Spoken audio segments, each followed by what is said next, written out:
Hello friends, welcome back to my channel. ட்ராமாக்குள்ளே போகிறதுக்கு முன்னாடி மறக்காமல் இந்த வீடியோக்கு ஒரு லைக்கை போட்டுருங்க. சரி வாங்க ட்ராமாக்குள்ளே போயிடலாம்.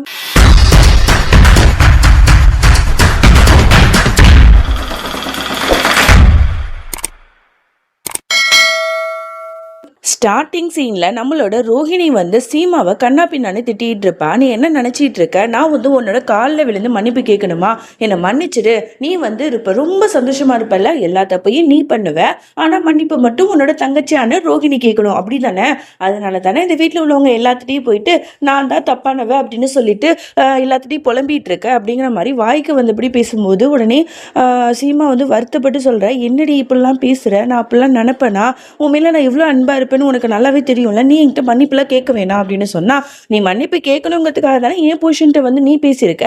அவர் எனக்கு வந்து அட்வைஸ் பண்ணாரு, உன்னோட அக்கா எந்த தப்பு பண்ணல, நீ தான் போய் மன்னிப்பு கேட்கணும் அப்படின்னு சொல்லிட்டு, அந்த அளவுக்கு நீ என் பொசிஷன்ட்ட போய் நல்லா ஏற்றி விட்டுருக்கல, போதுக்கா நிறுத்து அப்படின்னு சொல்லிட்டு அவ பாட்டு போறா.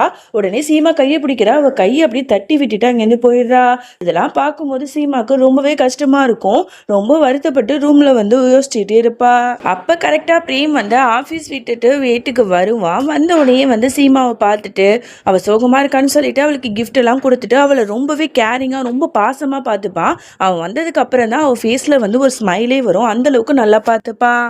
அடுத்த நாள் ஆகுது. ரோஹிணியை தான் காட்டுறாங்க. அவள் காலையில் எந்திரிச்சதுமே அழகாக குளிச்சு ஃப்ரெஷ் ஆகிட்டு இன்னைக்கு வந்து குடும்பத்தில் வந்து எல்லாரும் ஒன்றா சேர்ந்து பூஜை பண்ணுவாங்க போல்.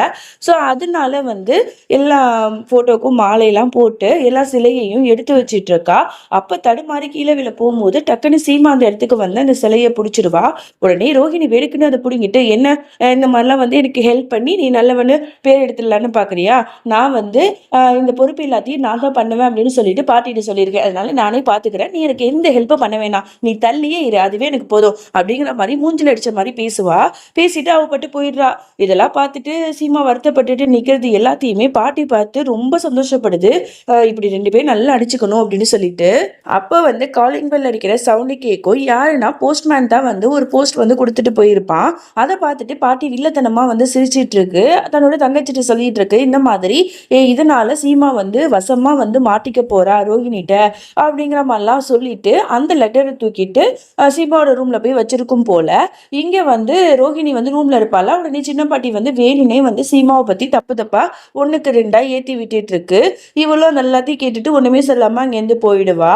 அதுக்கப்புறம் வந்து மறுபடியும் வந்து சாமி ரூமுக்கு வந்துட்டு எல்லாத்தையும் எடுத்து வச்சிட்டு இருப்பாளா. ரொம்ப வந்து ஆர்வமா வேலை பார்த்துட்டு இருக்கும் போது அவளோட தலைமுடியெல்லாம் அப்படியே பறக்கும். அவளுக்கு ரொம்ப டிஸ்டர்பன்ஸா இருக்கும். அப்பதான் கரெக்டா சித்தார்த் வந்து அவளோட தலைமுடி எல்லாத்தையுமே அழகா வந்து எடுத்து விட்டு அவளை ரொம்ப கேரிங்கா பார்த்துப்பான். அவளுக்கும் ரொம்ப சந்தோஷமா இருக்கும். நீங்க எப்பவுமே இப்படியே இருக்கணும், என்னை வந்து எப்பவுமே நீங்க ரொம்ப சந்தோஷமா பார்த்துக்கிறீங்க சித்தார்த், நான் எவ்வளவு கஷ்டமா இருந்தாலும் சரி சந்தோஷமா இருந்தாலும் சரி என் கூட நீங்க எப்பவுமே இருக்கணும் அப்படிங்கிற மாதிரிலாம் இவ சொல்லிட்டு இருப்பா. அப்பதான் காலேஜ்ல இருந்து அவளோட ஃப்ரெண்டு கால் பண்ணி, என்னடி என்னாச்சு, எதுக்கு வந்து காலேஜ்ல இருந்து நீ டிஸ்கன்டினியூ பண்ண அப்படிங்கிற மாதிரி சொல்ல, என்னடி உளர்ற, அப்படிலாம் எதுவுமே இல்லையே, எனக்கு கல்யாணம் ஆனிச்சு, அதனால கொஞ்ச நாள் வந்து நான் காலேஜ் வராம இருந்தேன், இதுக்காக நான் காலேஜ் வர மாட்டேன்னு யாரு உன்கிட்ட சொன்னா அப்படின்னு கேட்டா, இந்த மாதிரி அப்படிதான் வந்து நியூஸ் வந்திருக்கு, நீ ஆஃபீஸ்ல வந்து ஃபோன் பண்ணி கேளு அப்படிங்கிற மாதிரி சொல்ல, இவளும் பதறி அடிச்சுட்டு ஹெட் ஆஃபீஸ்க்கு ஃபோன் பண்ணி என்னாச்சு ஏதாச்சு அப்படிங்கிற மாதிரி கேட்குறா. அப்பதான் அவங்க டீட்டெயிலாக சொல்றாங்க, இந்த பாருங்கம்மா, இந்த மாதிரி வந்து இப்பதான் நீ காலேஜ் சேர்ந்த, உன்னோட மார்க் லிஸ்ட்லாம் பார்த்து தான் இந்த காலேஜில் நாங்கள் ஒன்று சேர்த்துக்கிட்டோம். ஆனால் நீ வந்து கொஞ்ச நாளாக வந்து சரியாகவே காலேஜுக்கு வரதில்ல, அதுக்கு தான் உன்னோட அக்கா வந்து சொல்லி இந்த மாதிரி வந்து அவள் வந்து கல்யாணம் ஆயிடுச்சு, அதனால இனிமேல் காலேஜுக்கு வர மாட்டா, அதனால நீங்கள் டிஸ்கன்டினியூன்னு போட்டு கொடுத்துருங்க அப்படின்னு சொன்னாங்க, அதனால தான் உங்களுக்கு நாங்கள் போஸ்ட் அனுப்புகிறோம் அப்படிங்கிற மாதிரி சொல்ல, இதை கேட்ட ரோஹிணிக்கு பயங்கரமாக ஷாக் ஆகுது. என்னடா அது அப்படின்னு சொல்லிட்டு உடனே சீமாவோட ரூமில் போயிட்டு அந்த லெட்டர் இருக்கா அப்படின்னு சொல்லிட்டு தேடி பார்க்குறா. அதே மாதிரி அந்த லெட்டரும் அவளுக்கு கிடைச்சிருது. உடனே அவளுக்கு ரொம்ப அழுகையாக வருது, கஷ்டமா இருக்கு. அக்கா தனக்கு எவ்வளோ பெரிய துரோகத்தை பண்ணியிருக்கா அப்படின்னு சொல்லிட்டு யோசிச்சுக்கிட்டு ரொம்ப மனசு வருத்தப்பட்டு இருக்கா. இந்த விஷயத்த போய் அவகிட்ட போய் கேட்கணும் அப்படின்னு சொல்லிட்டு கீழே இறங்கி வேகமா வருவா. அங்க வந்து பூஜை நடந்துட்டு இருக்கும். பட் இருந்தாலும் எல்லாருக்கும் முன்னாடியிலையும் அவகிட்ட போய் கேட்கலான்னு சொல்லிட்டு வேகமா வரும்போது இதை வந்து பாட்டி கவனிச்சுக்கிட்டு உடனே ரோஹிணி அப்படிங்கிற மாதிரி கத்துது. என்னன்னு சொல்லிட்டு திரும்பி பார்த்தா, இந்த மாதிரி பூஜைக்கு டைம் ஆயிடுச்சு, நீ தானமா மூத்த மருமக, அதனால ஆரத்திடுமா அப்படிங்கிற மாதிரி சொல்ல, இங்க வந்து ரோஹிணிக்கு என்ன பண்றதுனே தெரியல.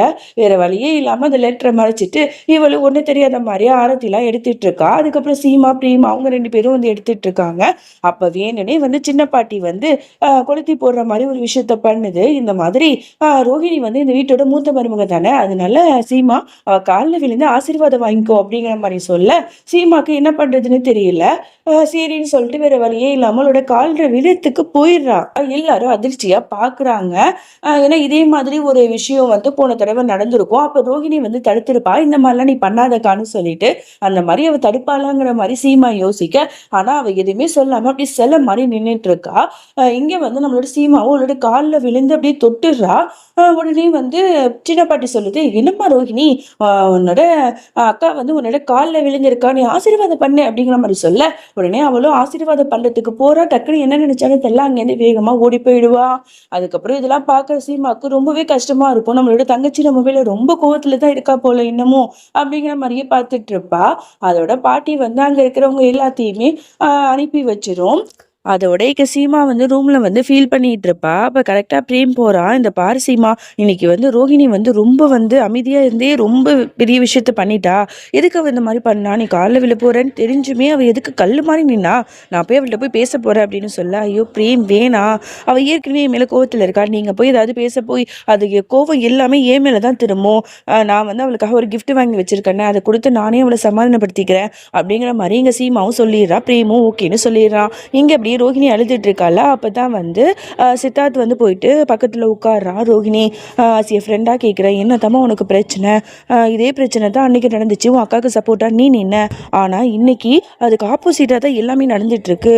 சீமா உன் காலில் வந்து விழுறாங்க, நீ எதுவுமே சொல்லாம இருக்க, அவங்க வந்து உன்னோட அக்கா தானே, அப்படி அவங்க மேல நீ எவ்வளவு கோவத்துல இருந்தாலும் இப்படி பண்ணிருக்க கூடாது அப்படிங்கிற மாதிரி சொல்ல, உடனே வந்து இவளும் வந்து எதுவுமே பேசாம அப்படியே அமைதியா இருக்கா. அப்ப வந்து மே கமின் அப்படின்னு சொல்லிட்டு நம்ம சீமாவும் வந்துடுறா. வந்துட்டு இந்த மாதிரி ரோஹிணி, உனக்காக நான் வந்து ஒரு கிஃப்ட் வச்சிருக்கேன் தெரியுமா, அது என்னன்னு உனக்கு தெரியுமா அப்படிங்கிற மாதிரி கேட்க, இங்க ரோஹிணி எதுவுமே சொல்லாம அமைதியா இருக்கா.